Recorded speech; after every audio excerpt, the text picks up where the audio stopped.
As a mom, I've always dreamed of showing my kids the world. But since international travel isn't realistic for our family right now, I thought, why not bring the world to us? So we're starting a passport series where we explore different countries through food. Our first stop is South Africa, and we're making a warm syrup-soaked dessert called Malva Pudding. It starts with adding 2 cups of all-purpose flour, 2 tablespoons of baking soda, and 2 cups of brown sugar. Once dry ingredients are mixed together in a bowl, 2 tablespoons of melted butter, then added. But then I saw one ingredient in this recipe that caught my attention: 4 tablespoons of apricot jam. So I decided to dig a little deeper to find out why apricot jam. Come to find out, Malva pudding was likely developed during the Dutch colonial period in South Africa. So when the descendants settled and they adopted European desserts,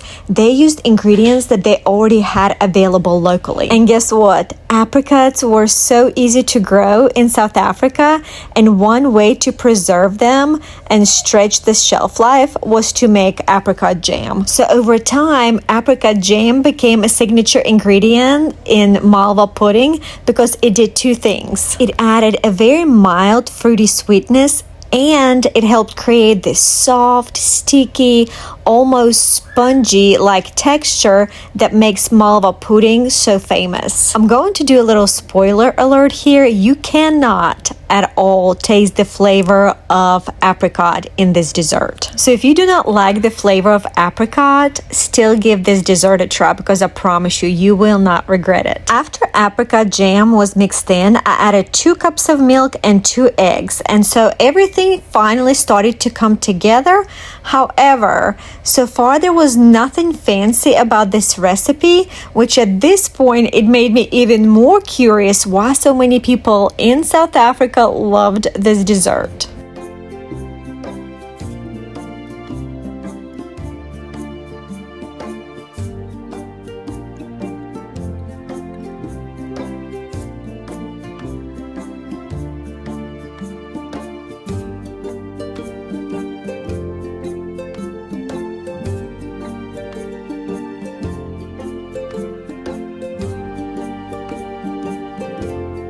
The final ingredients in this recipe were 2 tablespoons of vinegar and 2 tablespoons of vanilla. The recipe calls for regular vinegar, which I didn't have on hand. The only thing I had was apple cider vinegar, but at the end of the day, the vinegar did exactly what vinegar is supposed to do. As soon as the vinegar went in, the batter started to puff up, which is exactly what we need to get that airy, spongy texture of Malva pudding. And for vanilla, I absolutely love using Trader Joe's vanilla paste. However, you can use imitation vanilla or any other vanilla brand that you have on hand. At this point, I learned something very important about Malva pudding.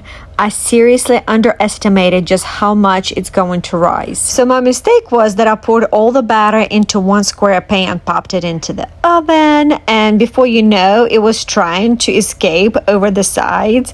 But thankfully, I did have a baking sheet underneath to catch the overflow. On round 2, I did divide the batter between 2 pans, and that worked much better. So sometimes being the first one in the family to try a recipe means learning these things the hard way.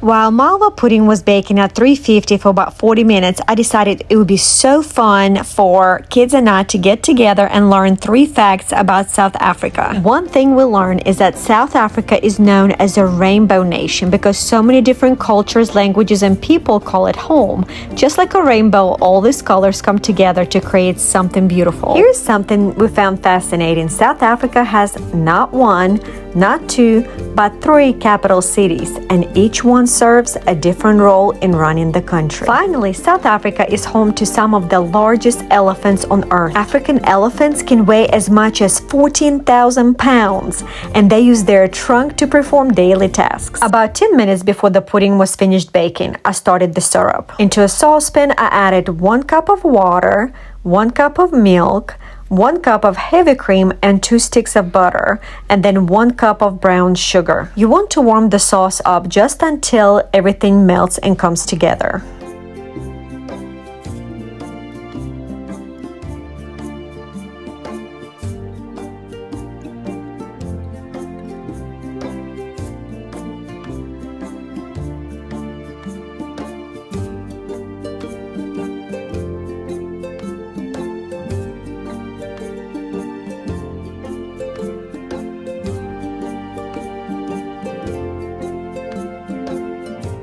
And this right here, my friend, is what makes this Malva pudding so famous. When the pudding comes out of the oven while it's still hot, you want to use a wooden skewer, or you can also use a fork, and poke as many holes as you possibly can.